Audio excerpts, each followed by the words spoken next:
kulanti wacan oo wanaagsan idil ahaantiinba asxaabtaan u jecelnahay ee hawada naga daawatay meel kasta oo caalamka ka joogtaan oo muuqayaga iyo maqalkiyagu idinka soo gaarayo daawadayaal waxa la soo gaaray intii aanu hawada idin soo marin jirnay barnaamijkayga xiisaha gaarka xambaarsanaa ee wargeysadii iyo waxyaabaha ay qoraan oo idinkaga imanaya xarunta dhexe ee uu Home Cable TV ku leeyahay magaalada Hargeysa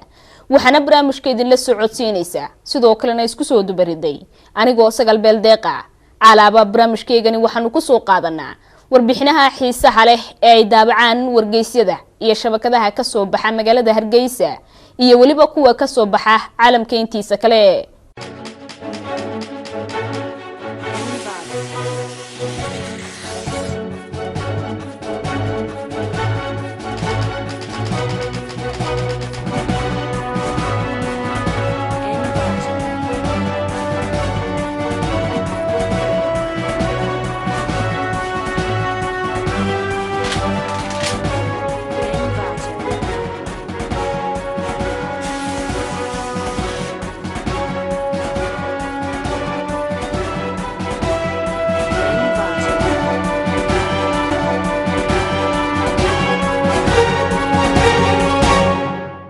watahay daawadayaal hadii aan soo qabto warbixinta ugu horeysa ee barnaamijkeena wargeysadii iyo waxyaabaha ay qoraan waa warbixin cajiib ah taasi oo tilmaamaysa qaar kamid ah nimanka u dhashay wadankaasi Hindiya oo soo bandhigay banaanbixi adduunka ugu la yaabka badnaa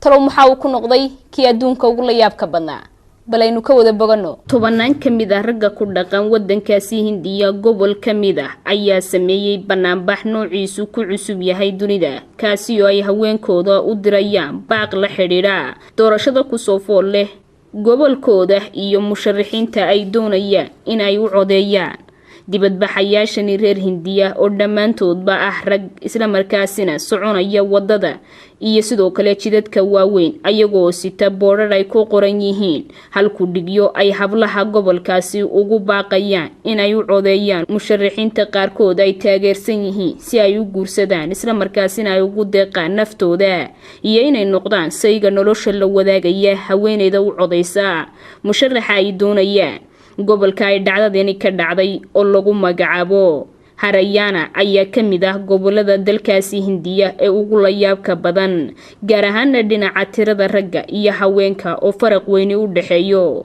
sida la sheegay waxa gobolkaasi uu kamid yahay gobolada haweenku 4 jeer ay ku soo laabmayaan ragga sida warbixintii ugu dambeysay ee laga diyaariyay faraqa u dhaxeeya haweenka iyo raggu ee ku dhaqan gobolkaasi ayaa muujinaysa in 8 dumar ahba uu ku soo beegmayo hal nin oo kaliya wana sababta keentay in raggu ay guurka dumarkooda shuruud uga dhigaan inay u codeeyaan ama ay codka siiyaan musharaxa ay doonayaan halku dhigyada ay siteen dibadbaxayaashani reer Hindiya ayaa waxa kamid ahaa gabadh kasta oo guurka doonaysa waxay shuruud ku ah inay u codeyso musharaxa ay doonayaan qofka ninka ah ay nolosha la wadaagayaan hadii aad u codeysid musharaxayga waxaan kuugu deeqayaa inaynu iskuursano isla markaasina noqdo saygaaga aad noloshaada la wadaagaysid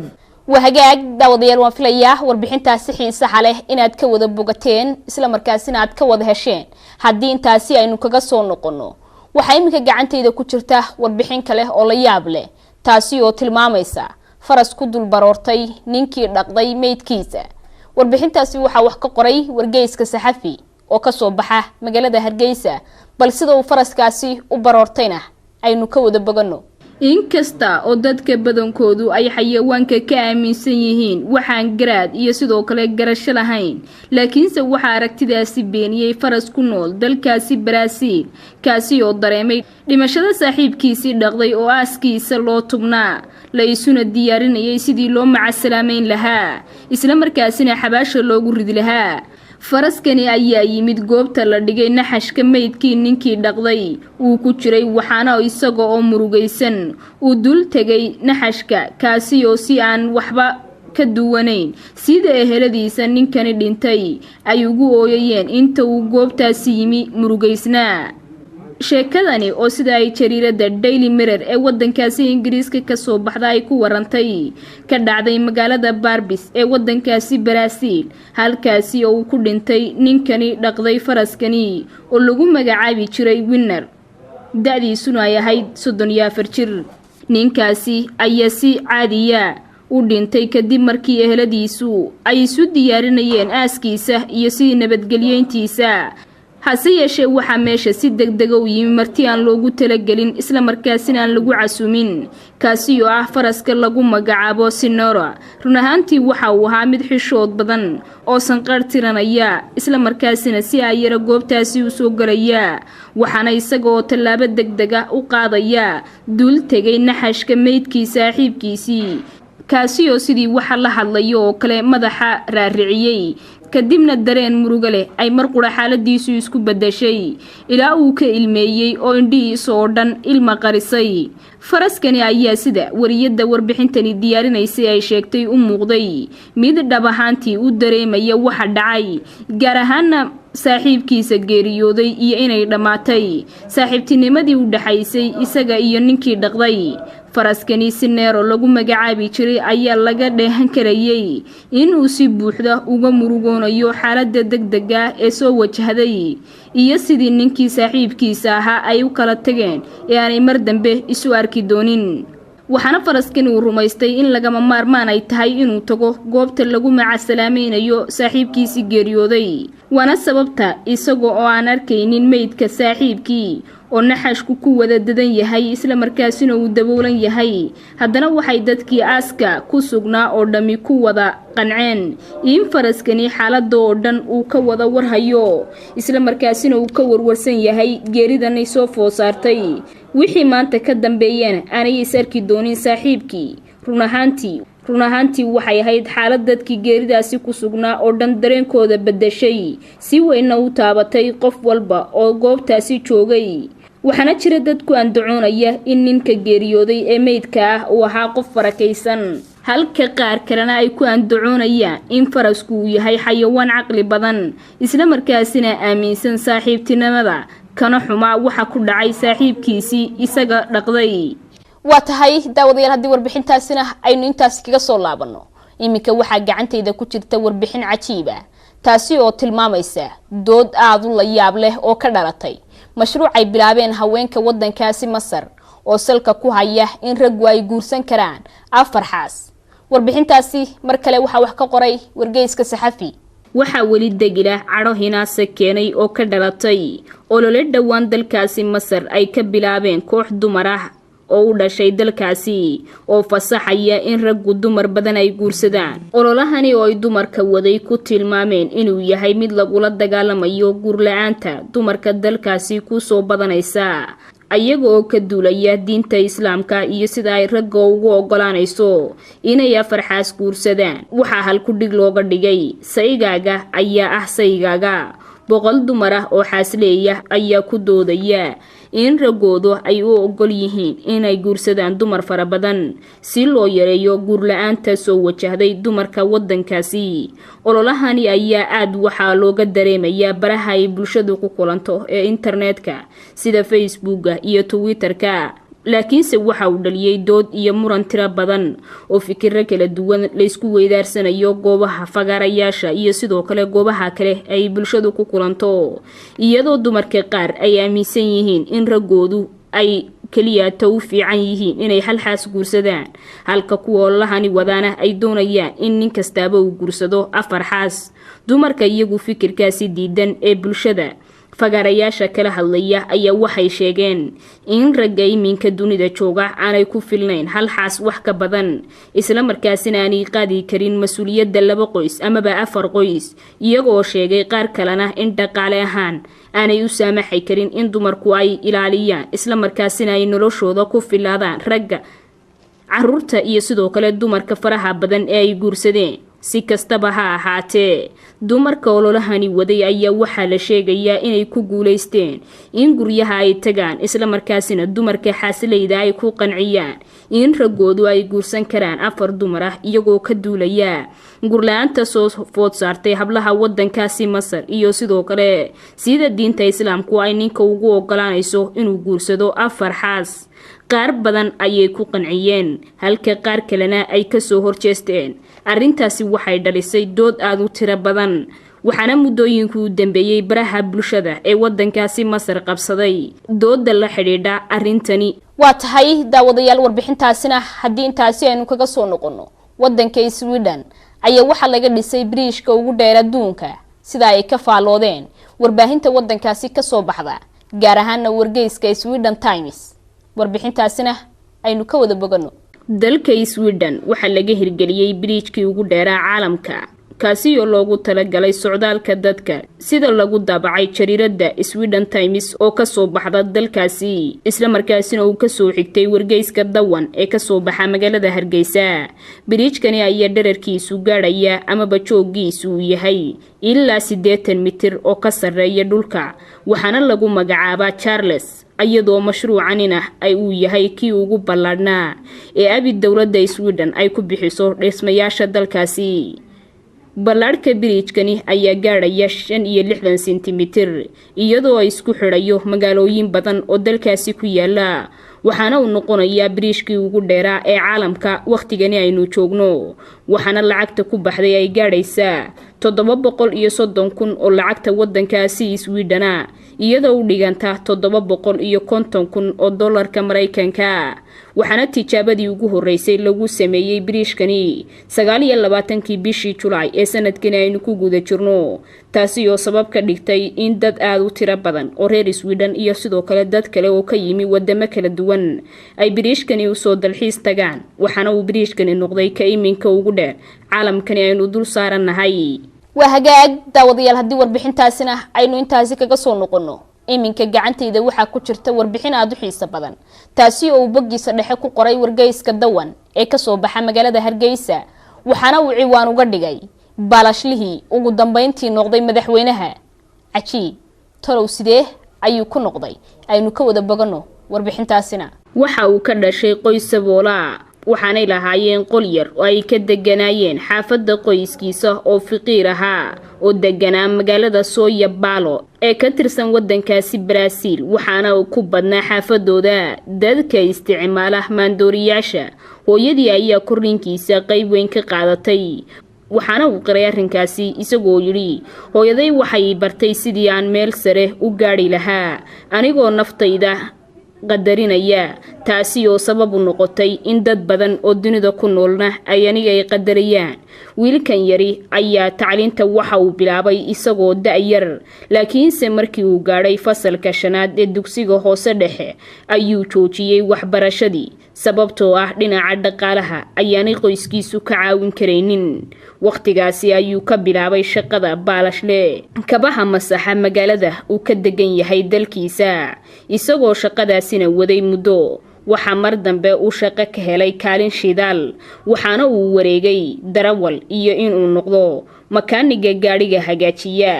oo uu bartay waxa kale uu ka ganacsan jiray khudaarta intaasi wixii ka dambeeyayna waxa uu ku biiray shaybaadhada macdanta lagu barto oo lagu magacaabo face matter waxaana uu ku jiray muddo 3 sanadooda markii ay daadiisu gaadhay 19 sano waxa gooday fartiisa gacantiisa bidix isagoo ka shaqeynaya warshad daryeesha gaadiidka ninkaasi halgan nolosha ah soo galay waxa uu ahaa madaxweynihii hore ee wadankaasi Brazil Master Silva sida uu horumarka noloshiisa ugu soo sameeyay iyo saboolnimadii baalashlaha ahayd iyo sidoo kale ilaa uu gaadhay heer madaxweyne markii uu ka dhamaaday waqtigii xukunka dalkaasi uu hayay shacabka iyo baarlamaanka dalkiisu waxay diideen inuu xilkaasi ka dago ayagoo codsanayay in wax laga bedelo shuruudaha dalkaasi si uu tarada halkaasi uga sii hayo laakiinse taasi isaga ayaa diiday waxaan u go'aansaday in gebi ahaanba uu xilkaasi iskaga tago isla markaasina uu bedelo madaxweynaha cusub ee wadankaasi ay dooran doonaan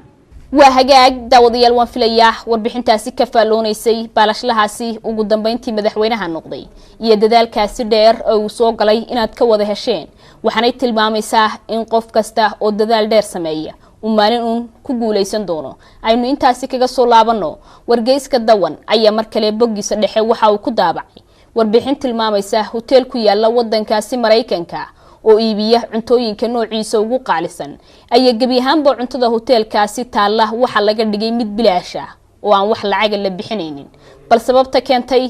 aynu ka wada bogano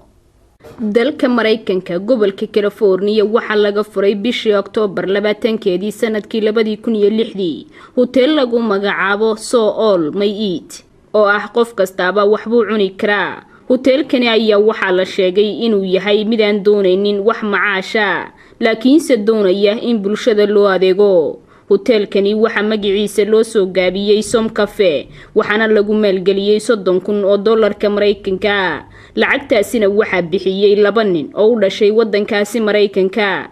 ayagoo sheegay in ay doonayaan inay muujiyaan sida ay ugu heelan yihiin danta guud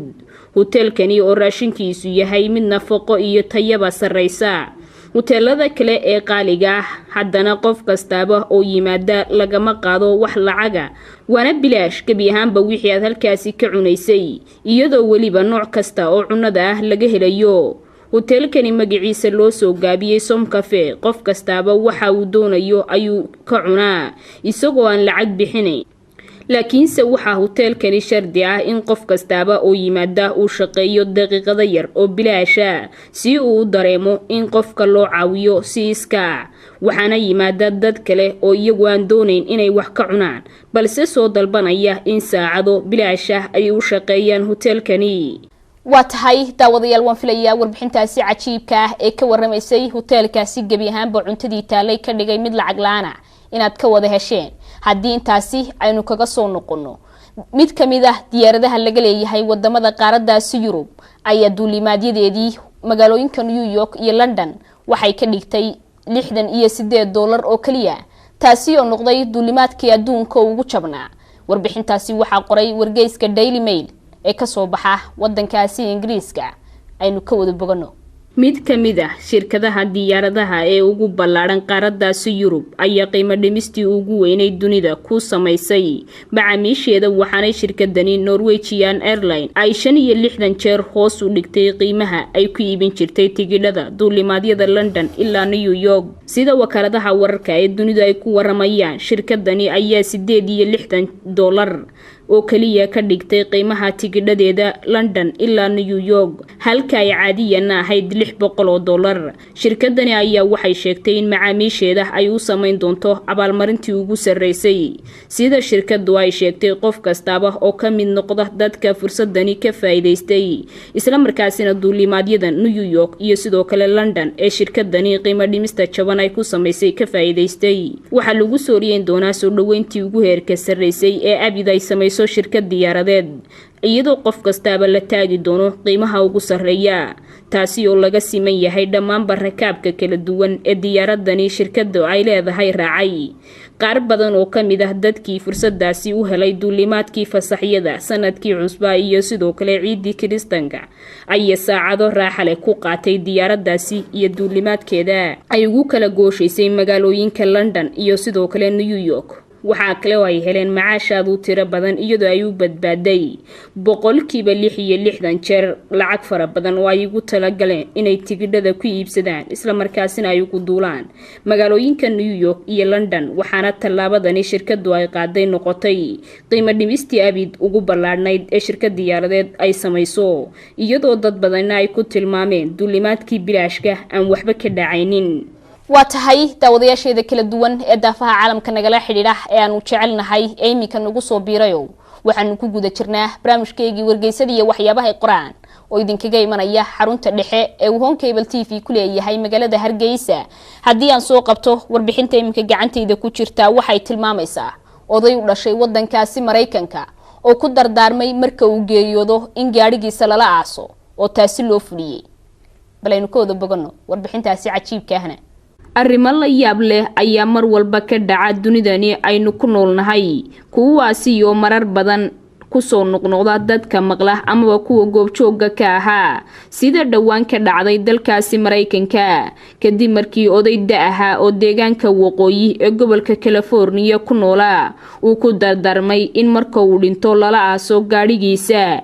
iyo sidoo kale hub fara badan oo haystay odaygani oo magaciisa aan la shaacin ayaa warbaahintu soo warisay dhimashadiisa iyo sida dardaarankiisii la yaab ka lahaa loogu fuliyay kadib markii dhowr cisho ka hor uu geeriyooday kadibna xabaal weyn oo isaga iyo gaadhigiisa wada qaadaysa loo qoday odaygani oo dhintay isaga oo daadiisu ay tahay 90 jir waxa uu ku dardaarmay in marka uu dhinto lagu dhaxrido gaadhigiisa uu lahaa kadibna maydkiisa la fariisiyo kursiga wadaha hubka kala duwan ee uu leeyahayna la fariisiyo kursiga hore ee rakaabka gaadhigani uu ku dardaarmay in lala aaso ayaa waxa noociisa lagu sheegay Alberta model 1973 waxaana meydkiisa lagu riday sidii uu ku dardaarmay kursiga darawalkana waa la fariisiyay hubkii kala duwanaa ee uu lahaana waxa la geeyay kursiga kale ee darawalka waxaana hubkiisii lagu taxay dhinacyada meydkiisa qaar ka mid ah eheladiisa oo la weydiiyay sababta odaygani ugu dardaarmay in gaadhigiisa iyo hubkiisa lala wada aaso ayaa ka gaabsaday in ay wax tafaasiil ka bixiyaan laakiin mid ka mid ah dadka asxaabtiisa ee meesha joogay isla markaasina ka soo qayb galay xabaasha dusheedana warbaahinta kula hadlay ayaa sheegay in dardaarankiisu uu la xiriiray waxyaabo waamisanaa oo rumaysnaa in haddii hubkiisaasi lala aaso ay suuragal tahay inuu iskaga difaaco waxyaabahaasi uu aaminsan yahay in qabriga gudihiisa ay ugu iman karaan marka la aaso goobtii xabaasha looga qoday odaygani ayaa noqotay meel si weyn u soo jiidata warbaahinta isla markaasina sababtay in dadaadu tiro badani ay yimaadaan goobtaasi si ay u daawadaan ayaga oo siyaabo kala duwanna dhacdadani u soo jiidatay waxaana la arkayaa sawirro iyo muuqaallo laga soo baahiyay dad tiro badan oo sawirro ka qaadayay gaadhigani uu ku dhex jiray meydka odaygani iyo sidoo kale hubkiisii warbaahinta ayaa askani ku tilmaamtay kii ugu la yaabka badnaa dadkii ugu badnaana ay ka soo qayb galeen ayaga oo sababo kala duwan waxaana meydka odaygani iyo gaadhiga alaabtiisu ay ku dhex jirtayba loogu riday xabaal weyn oo loo adeegsaday markii la qaadayayna wiishka lagu qaado alaabooyinka culculus kadibna markaasi ayaa muraayadaha loo dallacay waxaana lagu rogay ciidda markii loo qoday xabaal weyn oo dhowr mitir gaadhaysa taasi oo lagu aasi lahaa dhowr qof sida ay baahiyeen wariyaasha shabakada wararka ee CNN waa tahay daawadayaal warbixintaasi cajiibka ahayd ee tilmaamaysay ninkaasi geeriyooday ee lagu aasay gaadhigiisa haddii intaasi aynu kaga soo noqono ninka ugu carruurta badan wadankaasi Pakistan oo warbaahinta la hadlay ayaa waxa uu sheegay inuu doonayo carruur kale oo aad u tiro badan warbixintana waxa wax ka qoray oo ka faalooday wargeyska Geeska Afrika oo ka soo baxa magaalada Hargeysa nin u dhashay dalkaasi Pakistan oo 3 dumar ah guursaday kana dhalay 36 carruur ah ayaa warbaahinta waxa uu sheegay in aanu wali gaadhin hadafkiisii oo uu ku taamayay sidii uu guursan lahaa 4 xaas isla markaasina uu uga dhali lahaa ubad gaadhaya 40 ilaa 50 haddii waqtigu ku simo ninkani odayga ah oo lagu magacaabo Galaasar Khan waxa uu ku nool yahay guri weyn oo sida guryaha ay ku jiraan boqortooyadu oo kale ah kaasi ay ku nool yihiin boqolaal qof oo tafiirtiisa iyo sidoo kale 36 carruur ah ee uu dhalay isugu jira waxaana carruurta kale ee kula nool gurigani dhalay inamadiisa iyo hablihiisa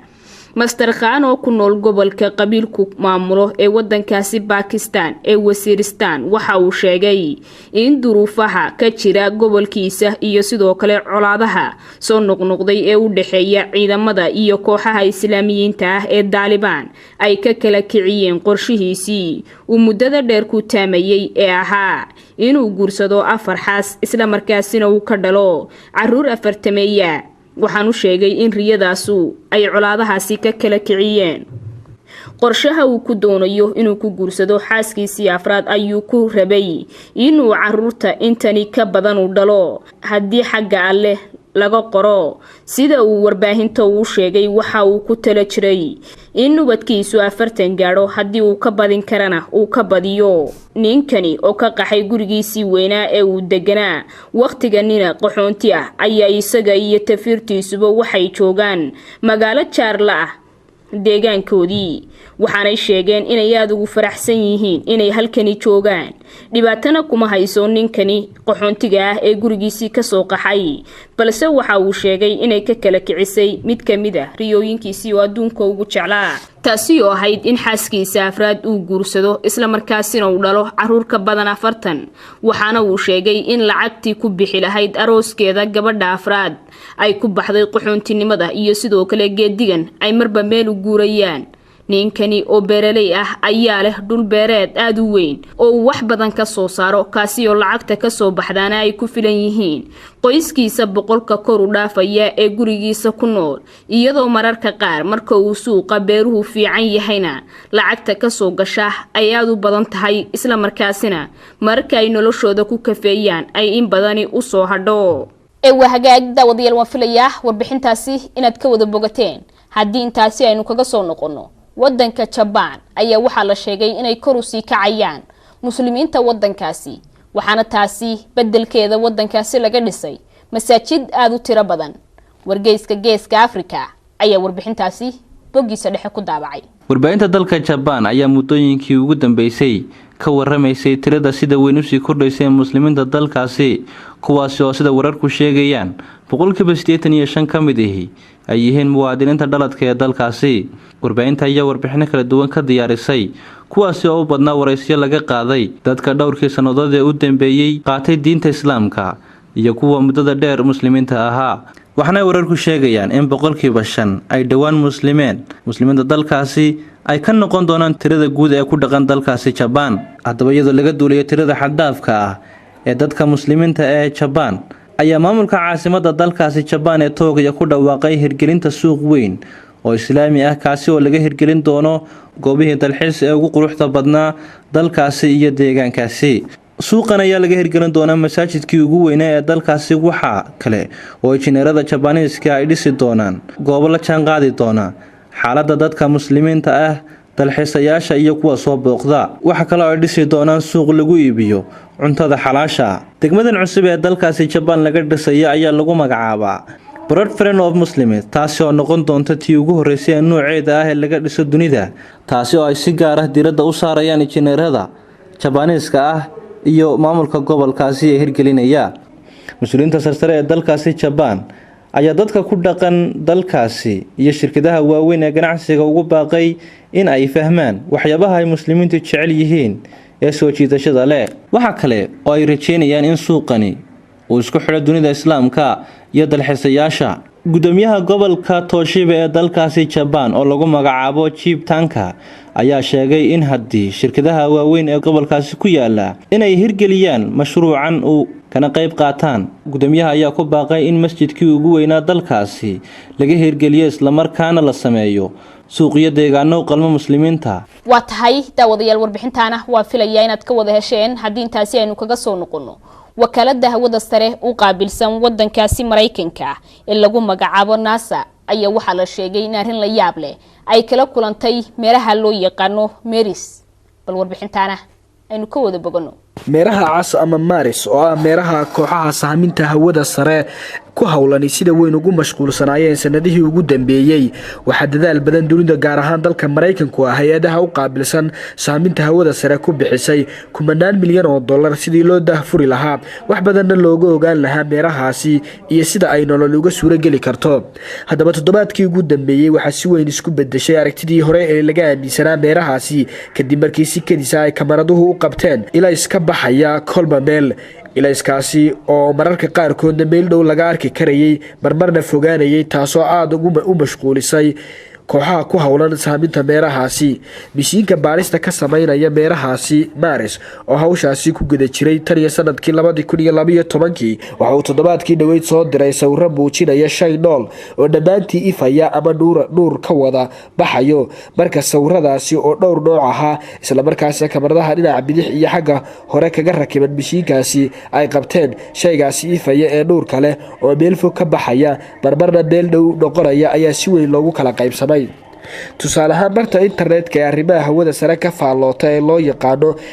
American Space oo iyadu si weyn u buubuurisay muuqaalkani ayaa ku tilmaamtay bakhtiyaar nasiibkii ugu weynaa ee NASA iyo Mareykankuba ka soo hooyaan saaminta beerahaasi Maris. shabakadan oo marar kala duwan ka faallootay si weynna wax uga qortay suxuunta dusha waxa loo yaqaano ayaa ilayskan lagu arkay beerahaasi Maris ku tilmaantay nolol smart ah oo ka jirta beerahaasi, taasoo shabakadu ku doonayso inay hore uga saadaalisay in beerahaasi mustaqbalka noqon doono halka aadmigu uga digan rogan doono beeraha dhulka ee iminka uu ku dhaqan yahay. wakaalada saaminta hawada sare u qaabilsan Mareykanka ee Maris oo aan iyadu weli faahfaahin dheeraada ka bixinin nuurkani lagu arkay beerahaasi ayaa commenti ay ku qoreen bagooda internetka ee Twitterka ku sheegay in ilaa iyo weli lagu kala aragti duwan yahay oo dood badani ka taagan tahay. isla markaana waxay aragtidaasi Twitterka ee NASA lagu tibaaxay in kooxihii ku doodayay in ilayskaasi yahay